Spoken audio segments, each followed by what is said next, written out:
For today's tarot deck review, we are looking at the Celestial Tarot cards. They come in this really beautiful standard tuck box. Does not have a guide or a spread, so we are not going to look at them, but I will say that if you are a beginner, don't let that throw you off as long as you have a really good guidebook or journal or class that you're working with. A lack of a guidebook in itself isn't necessarily a reason not to get a deck. They have these gorgeous backs. They are what I think of as the standard tarot size right now. They shuffle really well. They have a nice thickness to them without them being super thick, so they're nice to work with. They use the standard traditional suits and court cards. And they are color coded. So you see the suits have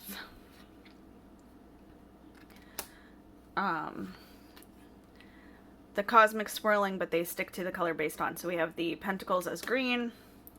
The major arcanas are multicolored. The swords are red. The wands are orange. The cups are blue. And that stays throughout. You see there's little symbols for the Queen and King too, very similar to like the low Scarabo decks where you see them in the corner, but they're much bigger, so you can really see that. And there are times when this deck has like a pippish feel to it, because you really focus on the number. But if you see, like, this is the 10 of swords. It's 10 swords in the guy. So, really looking at the, I think it's called a relief kind of version of this. You can see there's the 7, he's got the 5, there's 2 between them. It's a lot more like the Biddy Tarot deck, which I have not reviewed yet, but I will in the next coming weeks. And that's a deck that's made to learn on. This is very similar in that having a simple but well done version. Once you get past this part, which I think is really beautiful, but again could be jarring to beginners. Once you see that, you can really see how it lines up with the Rider-Waite, making it great for anybody who is studying that tradition. But it's also fairly easy to read as a pip deck. Really, I think it is a deck that does really well along traditions, because whatever element or key that you look for, you'll find it. And I just love the way it swirls in the back.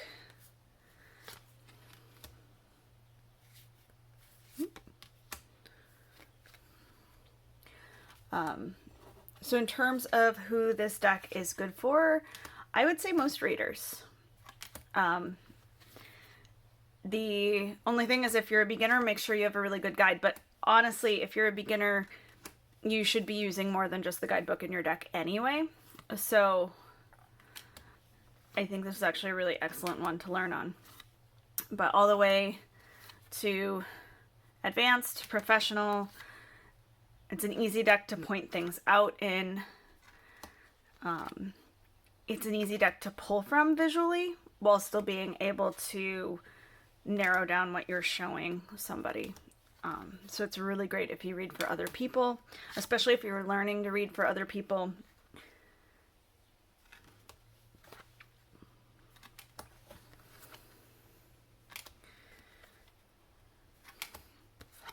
It's very pretty.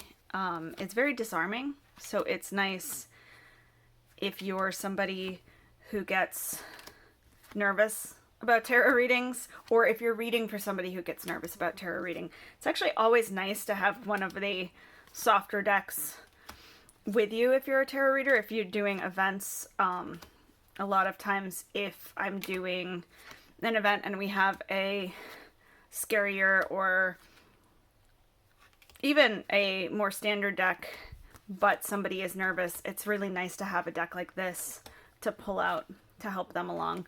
But it doesn't sugarcoat. It's not, it doesn't make the tarot softer, just the experience softer. So I'm a really, really big fan. While I shuffle, I'm going to thank you for liking, subscribing, commenting. All of that really does help these videos find the person or people that need them. If you like this video, videos like it, or the pick-a-pile readings, or the occasional sign readings, please feel free to subscribe if you would like that content and bonus content. If you'd like that content 2 days earlier, I should say, and bonus content, feel free to head over to the Patreon. If you would like a reading for yourself, please head over to the website and book one there. If you don't see days or times that work for you, please just send me an email and we will figure out something. I work remotely and I work in the Pittsburgh area. And if you, again, to the website, if you go there, you can see which events and stuff I will be at, if they are open to the public.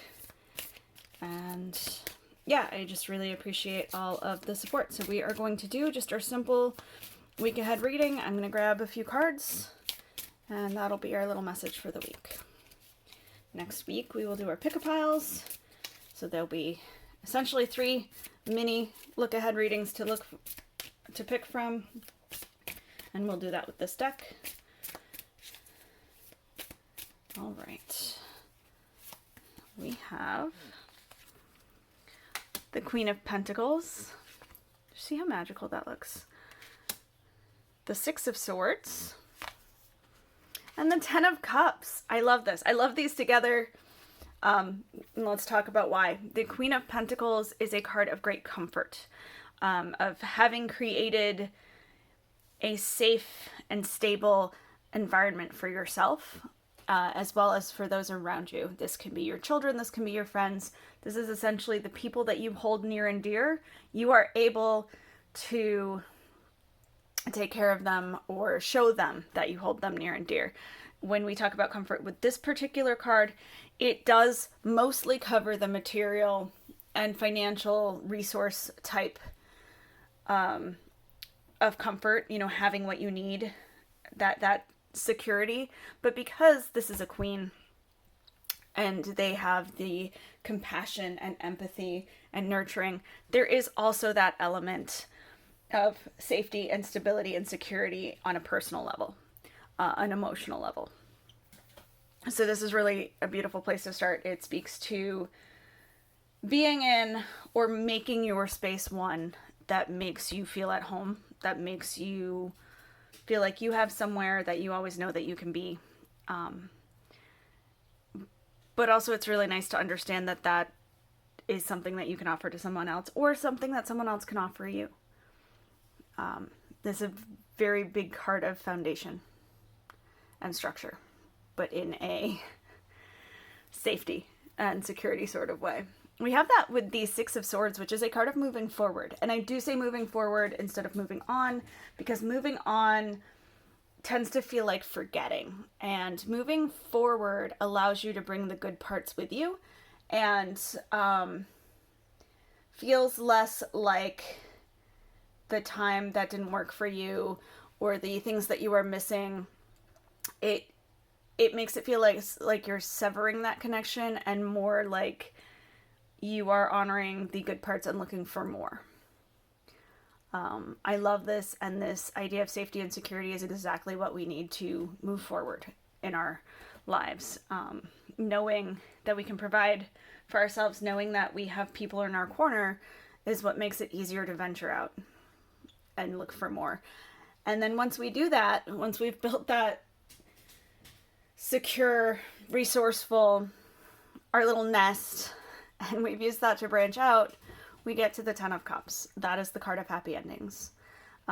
This is a week of being grateful for what you have, being able to help others, but also to make sure you are taking care of yourself. A week of getting everything together so that you can really go forward, have your adventures, and have them turn out the way you want them to. So this is really wonderful, and I hope that you are able to do this and you were able to get everything that would set up for you.